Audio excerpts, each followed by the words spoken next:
আসসালামু আলাইকুম। আজকে আপনাদের রান্না করে দেখাবো নদীর রিঠা মাছ, বেগুন, আলু, টমেটোর ঝোল। প্রথমে কড়াইতে গরম করে হাফ কাপ পরিমাণ তেল দিয়ে দিব। পেঁয়াজ পরিমাণ মতো দিয়ে দিব। পেঁয়াজগুলো ভাজা হয়ে গেলে 1 চা চামচ লবণ দিয়ে দিব। লবণ দেওয়ার সাথে সাথে একটা তেজপাতা 2 টুকরো করে দিয়ে দিব। তারপর আদা রসুন পেস্ট দিয়ে দিব 1 চা চামচ।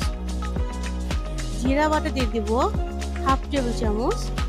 1.5 চা চামচ মরিচ গুঁড়া দিয়ে দিব। 1 চা চামচ হলুদ গুঁড়ো দিয়ে দিব। সামান্য একটু পানি দিয়ে দিব কষানোর জন্য। ভালো করে মশলাটা যখন কষানো হয়ে যাবে তখন আলু আর বেগুন দিয়ে দিব।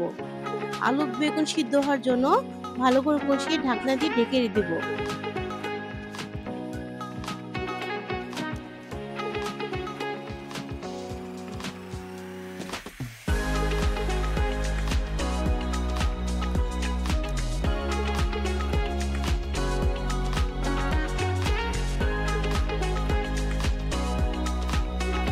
ভালো করে যখন বেগুন আলু কষানো হয়ে যাবে তখন নদীর রিঠা মাছগুলো দিয়ে দিব।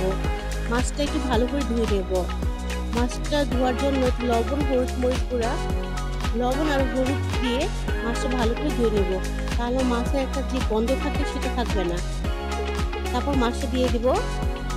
মাছটা দিয়ে এপিট ওপিট করে ভালো করে নেড়ে দেব।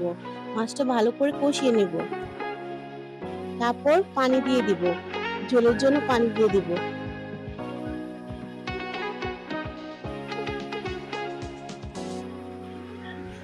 যখন ঝোলের জন্য পানি দিয়ে দিব, মাছটা দেওয়া হয়ে গেলে তখন 4-5টা কাঁচামরিচ দিয়ে দিব একটু দিয়ে।